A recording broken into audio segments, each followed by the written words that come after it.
মমতা বন্দ্যোপাধ্যায়কে নেতৃত্বে চাইছেন ইন্ডিয়া জোটের বহু নেতা।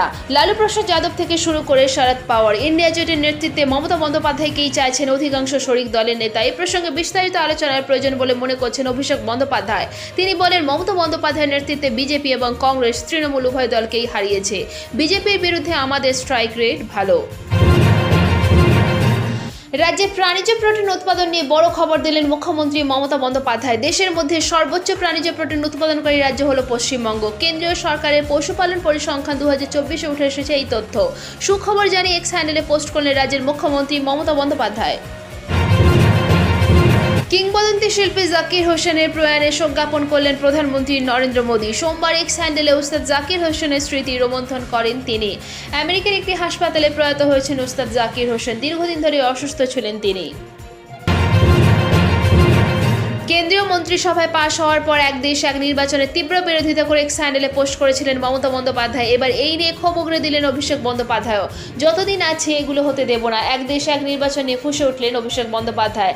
বাংলায় 7-8 দফায় যারা ভোট করায় তারা গোটা দেশে এক দফায় ভোট করাবে, এটি হাস্যকর বলে মনে করেছেন অভিষেক বন্দ্যোপাধ্যায়।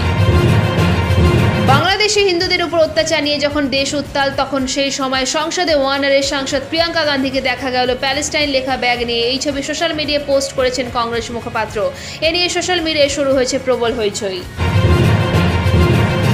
সন্দীপ ঘোষ ও অভিজিৎ মণ্ডলের জামিনের প্রতিবাদ। ধর্মতলায় ধর্নায় বসার সিদ্ধান্ত নিল joint platform of doctors. RG Kar কাণ্ডে দ্রুত সাপ্লিমেন্টারি চার্জশিট দেওয়ার দাবি জানিয়েছেন তারা।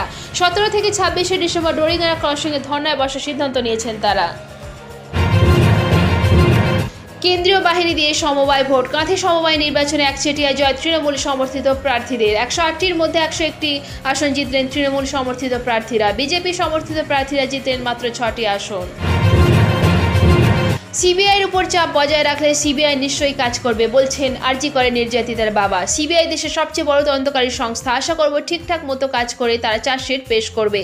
সিবিআই ছাড়া আর কারা কাছে যাব? এই চাপটা সিবিআইয়ের উপর বজায় রাখলে সিবিআই নিশ্চয়ই কাজ করবে, বলছেন নির্যাতিতার বাবা। আজকের আবহাওয়ার পূর্বাভাস। রাজ্যে জাঁকিয়ে ব্যাটিং করছে শীত। পারদ পতনে বঙ্গে কনকনে ঠান্ডা অনুভূত হচ্ছে। আজ সর্বনিম্ন তাপমাত্রা 13.6 ডিগ্রি সেলসিয়াস, স্বাভাবিক থেকে 2.5 ডিগ্রি কম। তবে হাওয়া অফিস জানিয়েছে আজকের পর থেকে ফের বদলাতে পারে আবহাওয়া। তাপমাত্রা বৃদ্ধির স্পষ্ট ইঙ্গিত রয়েছে। রাজ্যে কমতে পারে শীতের দাপট। উইকেন্ডে একাধিক জেলায় মেঘলা আকাশ তৈরির সম্ভাবনা রয়েছে। কয়েকটি জেলায় হালকা বৃষ্টি হতে পারে।